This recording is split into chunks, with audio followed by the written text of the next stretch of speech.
Welcome to Kalpana Ammapathi channel. இன்றைக்கி எங்கள் வீட்டில் சங்கரா மீன் குழம்பு. இது ரொம்ப ஈஸியாக செய்யக்கூடிய மீன் குழம்பு. இது மீன் மட்டும் க்ளீன் பண்ணி வாங்கிட்டு வந்துட்டிங்கன்னா உங்களுக்கு 10 நிமிஷத்தில் இந்த குழம்பு ரெடி ஆகிடும். இந்த மீன் குழம்பு எப்படி செய்யலான்றது பார்க்கலாமா? அதுக்கு முன்னாடி ஃபிஷ் ஃப்ரையை நம்ம ரெடி பண்ணி வச்சுக்கலாம். நான் சீலா மீன் தான் எடுத்திருக்கேன் ஃபிஷ் ஃப்ரைக்கு.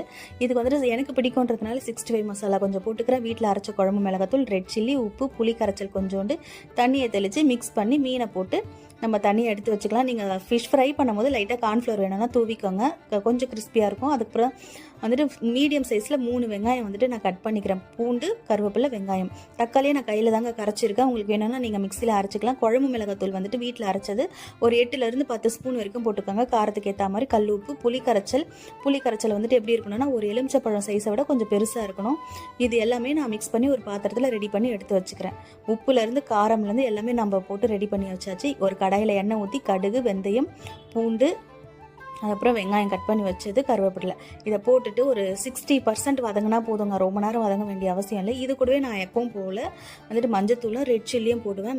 ரெட் சில்லி வந்துட்டு கொஞ்சம் கலரை ப்ரைட்டாக காட்டுறதுக்கு காரணம் நான் வீட்டில் அரைச்சது. இதுவே நீங்கள் கடையில் வாங்கினீங்கன்னா கூட இந்த அளவுக்கு கலர் வராது.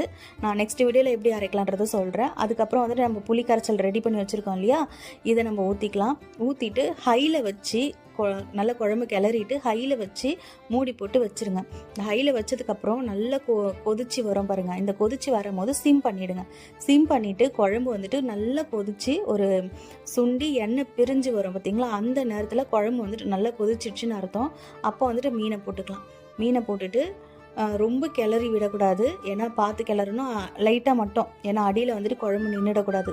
அதுக்கப்புறம் நல்லா கொதிச்சதுக்கப்புறம் இறக்கும் போது பெப்பர் நான் போடுவேன் எப்பவும் போல். அதுக்கப்புறம் கருவேப்பிலை, கொத்தமல்லியை போட்டு சுட சுட மீன் குழம்பு ரெடி. இந்த மீன் குழம்பு ரொம்ப ஈஸியாகவும் இருக்கும், செம்ம டேஸ்ட்டாகவும் இருக்கும். கண்டிப்பாக ட்ரை பண்ணி பாருங்கள்.